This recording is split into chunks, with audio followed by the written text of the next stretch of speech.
and you still rapping. I'm 26, homie, so is the dub. I used to think rapping at 38 was ill. Well, last year alone I grossed 38 million. I said, I'm not talking about you. Oh, you hurt my feelings. Oh my Exactly. Tell groupie to get over it. No doubt the game has some serious skills and he's definitely one of the top rappers out there, but his constant antics and refusal to just focus on his music have really done him in. Instead of honing his craft, he's always getting into these petty beefs with some of the biggest names in the industry. This has really hurt him. He's burned a lot of bridges, stained his legacy, and lost a ton of respect. Are you the biggest rapper? I am. Literally. In which, like? All of them.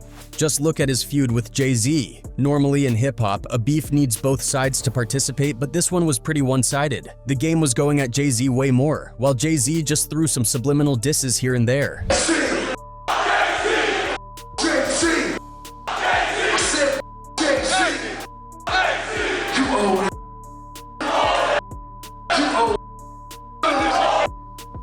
I'm not talking about you. Oh, you hurt my feelings. Oh my Exactly. Tell groupie to get over it. It kind of makes sense why the game would go after Jay-Z. I mean, Jay-Z is one of the biggest names in the world. If you want to make a splash and get people talking about you, getting someone like Hov to mention you is a guaranteed way to blow up on social media and make headlines. But from Jay-Z's perspective, why would he bother getting involved in some playground-level argument? He's got $1 billion business empire to run. Why waste time on this? Despite Jay-Z not wanting to lower himself to the game's level, it didn't stop the game from trying to get under Jay's skin over and over again. And honestly, sometimes it worked. Jay-Z would throw some subliminal shots at the game in his songs and interviews, but he never went all in. Used to think rapping at 38 was ill. Well, last year alone I grossed. I guess buzz or marketing or however people feel that they need attention these days.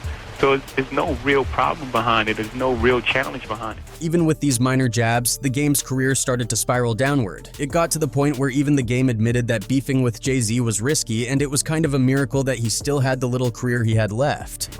But I'm probably one of the only cats that ever like went at, straight at Jay-Z's neck and still had a career after, which was risky. So what exactly went down between these two that caused the game to ruin one of the biggest connections in hip-hop and lose so much respect? Let's break it down. So here's the crazy part about the game and Jay-Z's beef. It all started because of some major misunderstandings from both sides. It wasn't just one thing. It was a series of miscommunications and perceived slights that snowballed into a full-blown feud.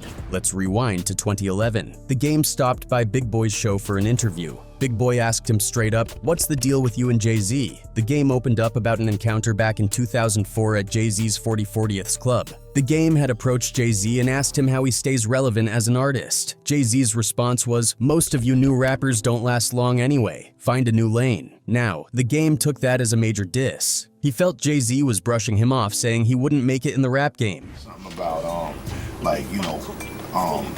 how do you stay relevant, you know what I'm saying? And I didn't really like his answer.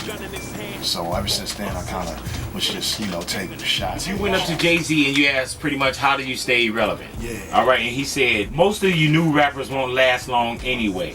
Maybe you should think of another lane. But here's the thing. Jay-Z was probably just trying to give some tough love advice. Basically, he was saying, don't put all your eggs in one basket. Diversify, save your money, invest in other things because the rap game can be unpredictable. The game, being young and hungry, didn't see it that way. He saw it as Jay-Z disrespecting him and writing him off. And that's when the beef officially started brewing on his end. Now, let's flip to Jay-Z's perspective. According to some sources, Jay-Z's issues with the game started with the track West Side Story, the first single off the game's debut album. The documentary, released on September 7th, 2004, there was a specific line where the game rapped, "I don't do button-up shirts or drive Maybachs." A lot of people, including Jay-Z, took this as a shot at him. Jay-Z was known for his button-up style and his Maybach. Even though the game later clarified that it wasn't a diss at Jay-Z, but rather at Ja Rule, the damage was done. Jay-Z felt disrespected. But just a few weeks after West Side Story dropped, the game released his second mixtape, West Side Story: The Compton Chronicles. This mixtape included the West Side Story track and another track called Get Your Money Right, featuring Dr. Dre and Jay-Z. The The problem was that Jay-Z's verse on Get Your Money Right was never approved. The game released it without Jay-Z's consent, so from Jay-Z's perspective, it looked like the game was taking subliminal shots at him and then using an unauthorized verse of his to boost his mixtape. It was a bad look, and Jay-Z wasn't happy. On top of all this, around 2004, the game was having issues with one of Jay-Z's artists, Memphis Bleek. They were going back and forth, adding more fuel to the fire. So when word got back to the game that Jay-Z took his bar about button-ups and Maybachs as a diss, the game decided to clear things up. He did an interview with Ed Lover and explained that the line wasn't aimed at Jay-Z but at J. Rule. This made sense because back in 2002, when the game wrote West Side Story, 50 Cent and J. Rule were beefing, and the game was siding with 50 and Aftermath, eventually joining G-Unit. I think it was more geared towards Ja Rule. Right. 'Cause I remember Ja Rule being on like MTV Cribs saying he had the first Maybach and he was in New York, and at that time 50 was beefing with Ja, and so again I just jumped in. Fast forward a few months to January 18th, 2005, when the game dropped his debut album, The Documentary. On the album's title track, he addresses the West Side Story misunderstanding with Jay-Z, and even includes a snippet of his Ed Lover interview, reinforcing that the Maybach line wasn't aimed at Jay-Z. In an interview with Complex about the making of The Documentary, the game emphasized that he wasn't throwing subliminal shots at Jay-Z, stating, "If I'm talking about somebody, I don't really got to do it subliminally. I like it to be known. I'll just say your name. I don't give a F." He reiterated that his intention wasn't to harm Jay-Z in the early stages of his career. Guess on West Side Story, thought I spit in his face. Told Ed Lover and Moni Love I was talking to Ja with that Maybach line. Despite the game's efforts to clarify his intentions, the tension didn't dissolve. On February 7th, 2005, Jay-Z and his Roc-A-Fella crew, including Memphis Bleek, appeared on Hot 97 for a freestyle session. During Jay-Z's freestyle, he threw some clear subliminal shots at the game. Before launching into his verses, Jay-Z remarked, "You need to give me 700% of your record if you're going to use my verse for your project," referencing the game's unauthorized use of his verse on Get Your Money Right. Yeah, I put my verse on your records, I want 700%. I'm coming in for 700%. Do not put my verse on your records, alright? In his freestyle, Jay-Z mentioned the word game multiple times, making it evident that he was addressing the game. Playing the games, I'm seeing the thing through. You saying my name to entertain your crew. I ain't playing no games, shit exchange through. And you know you ain't gonna win. Quit playing them childish games with grown men. I don't give a fuck about cars or chrome rims. I got apartments you can put your home in. Can I live? So during this time, the game was having a blast overseas with Snoop Dogg, performing throughout February. Everything seemed to be going smoothly, until he caught wind of Jay-Z's freestyle diss. The game learned that Jay-Z had mentioned his name multiple times and it didn't sit well with him. On February 10th, 2005, the game called up 50 Cent for advice. 50 Cent, always the strategist, told him to hold off on responding to Jay-Z and let him figure out the best move. He was in Amsterdam when he called me back in the States, and I told him, I said, just sit tight, let me see exactly what it's about. You know, I'll get in contact with Jay and see how really what it is. But the game, being young and hot-headed, didn't heed 50's advice. That very night, while performing in Amsterdam, he went off script and dissed not only Jay-Z, but the entire Roc-A-Fella and Murder crews. This impulsive move didn't sit well with 50 Cent because it dragged him into the beef and left him to clean up the mess.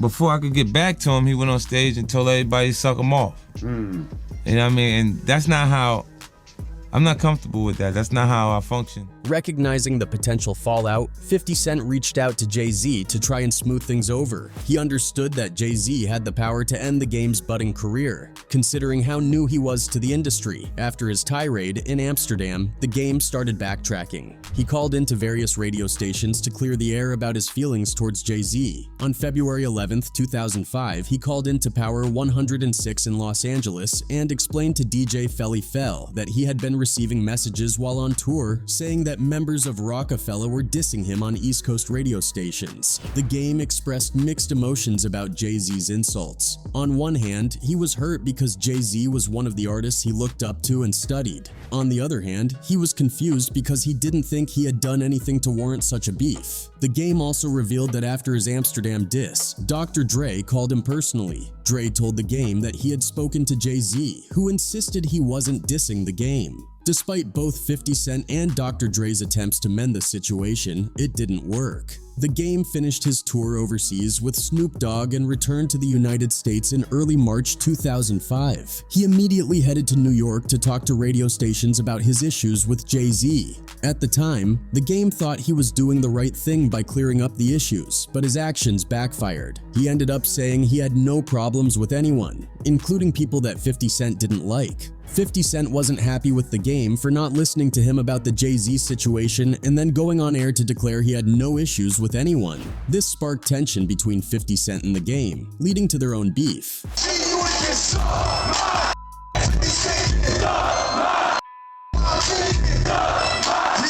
With Jay-Z claiming he had retired from rap to become the president of Def Jam, The Game shifted his focus entirely to 50 Cent for the next year and a half. The ironic part is that both 50 Cent and Jay-Z played significant roles in saving The Game's career. At one point, he was nearly dropped from Aftermath Records because Jimmy Iovine had cut the budget for many artists. However, Jay-Z heard The Game's track, Hate It or Love It, and recognized its potential as a hit. Simultaneously, 50 Cent decided to bring The Game onto G-Unit Records because they needed a strong West Coast artist. So despite their later issues, both 50 Cent and Jay-Z had vouched for The Game's career, alongside Dr. Dre. It's wild to think that The Game ended up having conflicts with the very people who helped propel him to stardom.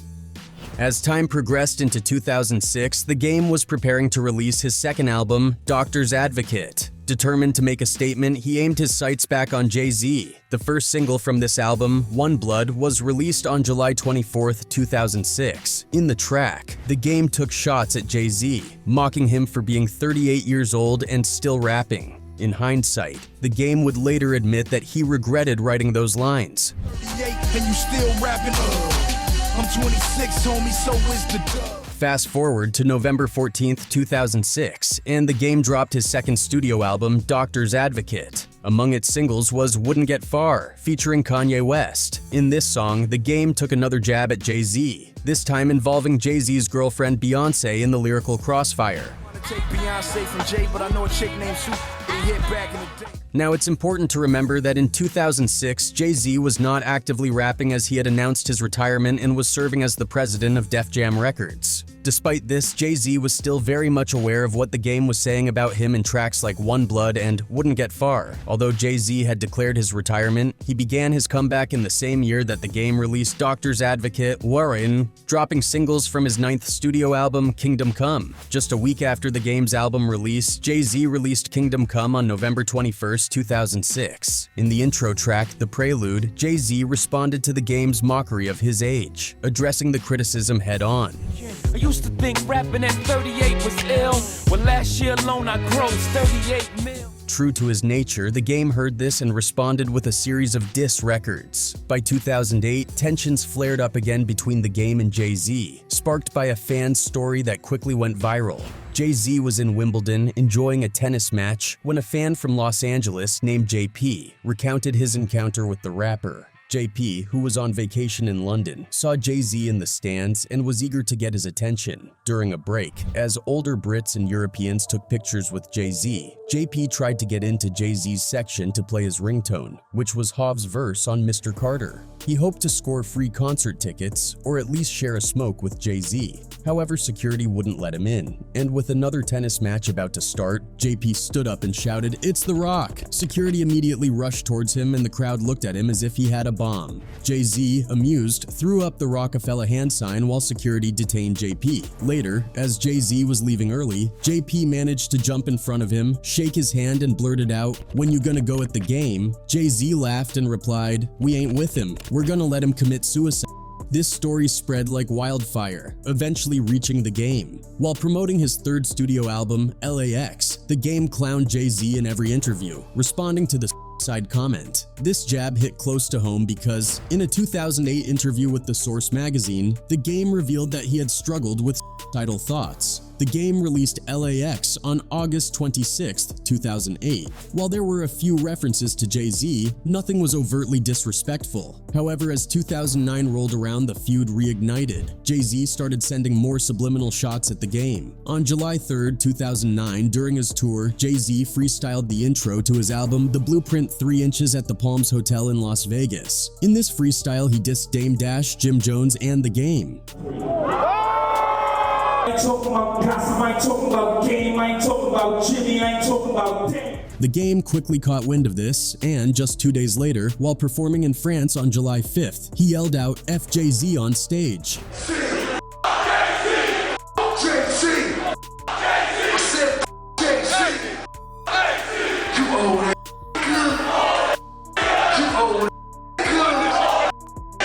Jay-Z continued his tour and eventually went to the UK. On July 21, 2009, during an interview with Tim Westwood, Jay-Z was asked about the game. Jay-Z dismissed him, calling him a groupie. I say, I'm not talking about you.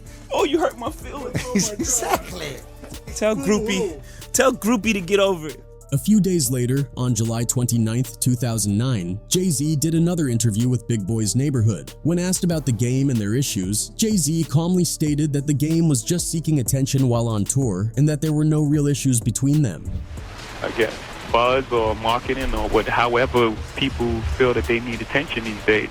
So there's no real problem behind it. There's no real challenge behind it. Fast forward to July 22, 2011. The game released a track titled Uncle Otis, a playful twist on Jay-Z and Kanye West's Otis, from their collaborative album Watch the Throne. The game openly admitted that he dropped this track primarily to poke fun at Jay-Z and take some jabs at him, all as a strategy to promote his own upcoming album, The Red Album. About Krishan, Yeah. and we wouldn't have been talking about nobody. Right. You wouldn't be talking to me now about it. In the same year, the game did an interview where he discussed his ongoing fascination with Jay-Z, expressing his long-standing desire to battle him. He suggested that Jay-Z was afraid to engage in a rap battle with him and criticized the current state of hip-hop for being overly competitive and lacking in real confrontations. Despite these comments, the game largely refrained from making any more overtly disrespectful remarks about Jay-Z.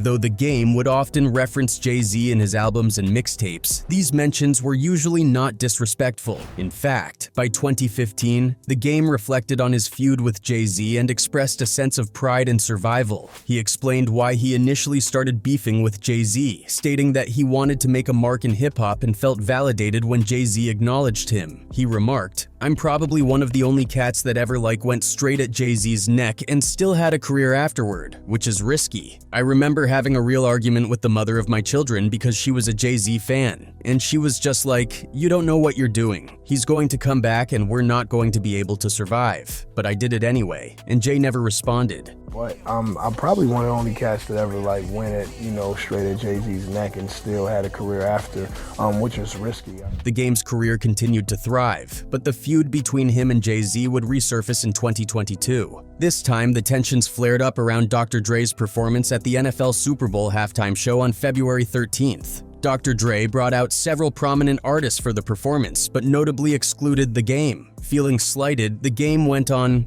Drink Champs and expressed his disappointment that Dr. Dre did not reach out to him for the show. This led to speculation that Jay-Z had a role in the game's exclusion due to their past issues. Hov put it together, and so he picked the artist that he thought was fit for the Super Bowl that he was in charge of putting together, right? The speculation was rooted in Jay-Z's partnership with the NFL. On August 13, 2019, Jay-Z announced that his company, Roc Nation, would be entering into a partnership with the NFL to oversee entertainment aspects, including the Super Bowl halftime show. Jay-Z's involvement was to ensure a more diverse and dynamic lineup of performers, and he was instrumental in suggesting Dr. Dre for the 2022 Super Bowl performance. Given Jay-Z's influential position, many believed he had behind-the-scenes control over who could perform, leading to rumors that he played a part in excluding the game. This theory gained traction when the game's manager, Wack100, went on Clubhouse and claimed that the game had told Jay-Z to suck his D after being excluded from the Super Bowl show. However, on February 20th, 2022, the game publicly denied these statements, clarifying that Wack100 does not speak for him. He took to Instagram to set the record straight, saying, "Don't nobody speak for the game except the game. I had no conversation with nobody regarding Jay-Z and the Super Bowl he put together. I don't feel no way about not being included. It was a great show featuring iconic artists. It was a win for the culture." The game emphasized that he controls his own narrative and urged people not to be misled by the internet, blogs, podcasts, or anyone else speaking on his behalf. He continued, "That is not me. My life and new album are both amazing. I'm in a great space creatively and artistically. I'm in Miami to help Kanye finish Donda 2 and support my friend in one of the most pivotal times of his life and career. Leave me and my name out of any negative conversations unless I have given you a real reason to include me." Hav continues to break down doors for the culture, and I am in full support of anything and anyone who is on the help side of urban greatness. A couple of months later, on April 17th, 2022, Snoop Dogg appeared on the Drink Champs podcast, where Noriega revealed that he had asked Jay-Z if he actually blocked the game from performing at the Super Bowl. Jay-Z simply responded that he had no control over the lineup and did not tell Dr. Dre anything about excluding the game. According to Jay-Z, Dr. Dre was solely responsible for running the entire event. You know what the big homie told me? What? That nigga said, I can't tell Dre nothing. Despite the game's public claim that he had no issue with the Super Bowl lineup, his actions soon contradicted his words. He began to downplay Dr. Dre's impact on his career and life, suggesting that Dre's contributions were minimal. In a surprising twist, he claimed that Kanye West had done more for him than Dr. Dre ever had, even though he and Kanye had a history of public disagreements. The game's remarks drew widespread criticism and eye rolls from those who were aware of Dr. Dre's significant role in his career, particularly during his time at Aftermath. People were quick to point out that the game was out of line, given how instrumental Dr. Dre had been in his success. This behavior only served to further alienate the game from influential figures in the industry. At this point, it's easy to see why individuals like Jay-Z might no longer respect the game or want to associate with him. The game's erratic behavior, contradictory statements, and tendency to burn bridges have made it difficult for others to take him seriously or maintain professional relationships with him.